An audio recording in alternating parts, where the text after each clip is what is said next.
Let me tell you an uncomfortable truth. Your school was never designed to make you think. It was designed to make you obey. The modern education system wasn't created by philosophers. It was created by industrialists who needed obedient workers, docile enough to follow orders, smart enough to read instructions, broken enough to never question the machine. Prussia gave us the model in the 1800s. Same age, same room, same curriculum, same bell. Train children like you train soldiers. Measure them like you measure products.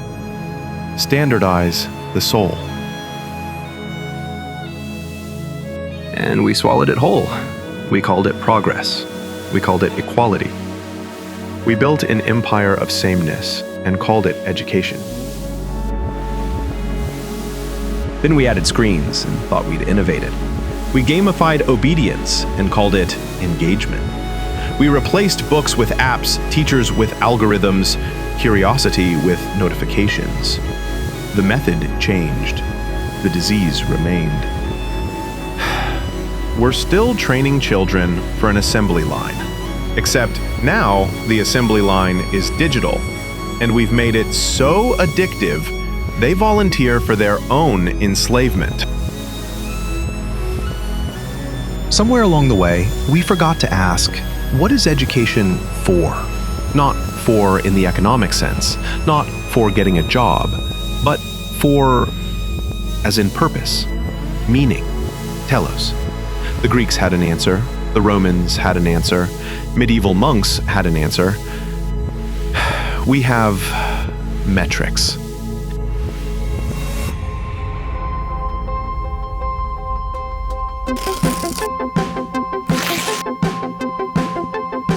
Act 2. Enter the heretic, Elon Musk's dangerous idea. So here comes Elon Musk, the man who electrified cars, privatized space, and private off every establishment he touched. And he looks at education and thinks, this is broken. I can do better. Not, I can tweak it. Not, I can add technology to it. I can build something completely different. Ad astra. To the stars. No grades, no age segregation, no tests, no curriculum designed by bureaucrats who haven't been in a classroom since the Cold War. And suddenly, the establishment panicked. Because when you reject the system entirely, when you don't just criticize but replace, you expose something terrifying. The emperor never had clothes. We just agreed not to notice. Musk didn't add technology to education. He removed the ideology. And what emerged wasn't futuristic at all. It was ancient.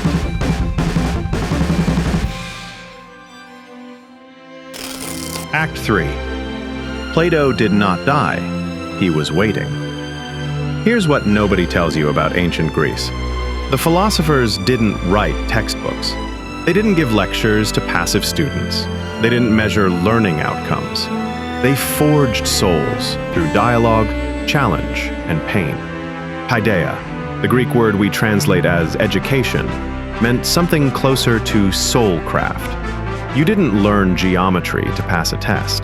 You learned it to discipline your mind, to see the eternal forms beyond the material chaos, to become capable of apprehending truth itself. Aristotle didn't teach ethics by making kids memorize virtues. He taught them to practice virtues until they became second nature. You become courageous by doing courageous things. You become just by acting justly. You become wise by wrestling with wisdom until it breaks you and rebuilds you. Now look at Ad Astra. Kids don't study business ethics in a textbook. They run simulated companies and face real moral dilemmas. Do you lay off workers to save the company? Do you exploit a legal loophole to beat competitors?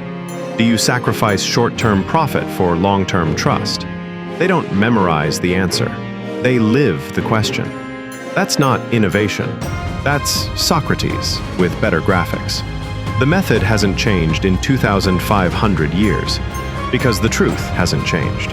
You cannot teach teach virtue.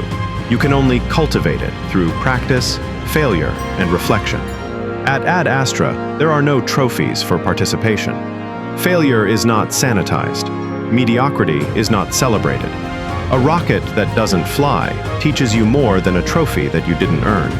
The Greeks called this arete, excellence, virtue, the fullest expression of your potential. Not everyone's best is the same, but everyone has a best. Modern education abandoned that. We decided that telling children they're special is kinder than making them great. We chose comfort over character. The Greeks would have called that cowardice. Act 4. The Roman Heresy, Virtus and the Price of Freedom. Rome didn't conquer the world through technology. Rome conquered the world through virtus, manliness, courage, excellence, discipline. The Roman child wasn't raised to be happy. He was raised to be capable. Capable of enduring pain. Capable of leading men. Capable of making decisions when the consequences are life and death. The Romans understood something we've forgotten. Freedom is not the absence of discipline. Freedom is the result of discipline. The child who can't control his impulses isn't free. He's a slave to his passions. The citizen who can't delay gratification isn't liberated. He's a puppet of his appetites. In Musk's school, children aren't supervised every second. They're given autonomy and responsibility. You choose your project. You manage your time. You live with the consequences of your choices. No hand-holding, no safety nets made of bubble wrap and good intentions. Learn to fly or learn why you fell. Both are education. This terrifies modern parents. We've become so obsessed with protecting children from discomfort that we've made them incapable of handling reality. We've traded resilience for safety, character for comfort, strength for sensitivity. The Romans would look at us and weep because they knew the generation that cannot suffer cannot survive. Act 5. When the future remembers the past. We like to think the future means moving forward, faster, smarter, more efficient.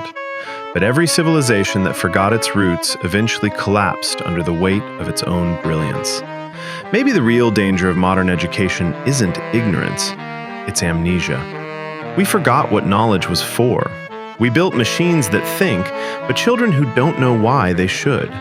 We learned to measure intelligence in numbers, but lost the ability to measure virtue. And so, here we are, building rockets to Mars while forgetting how to raise a soul on Earth. Yet, somewhere in a small lab in California, a handful of children are doing something radical. They're thinking for themselves. They're arguing, failing, rebuilding, asking the same questions the ancients once did. Not because they're told to, but because they're free to. That's not innovation. That's memory. Elon Musk may have built the school of the future, but what he really did was resurrect an idea that every civilization once knew.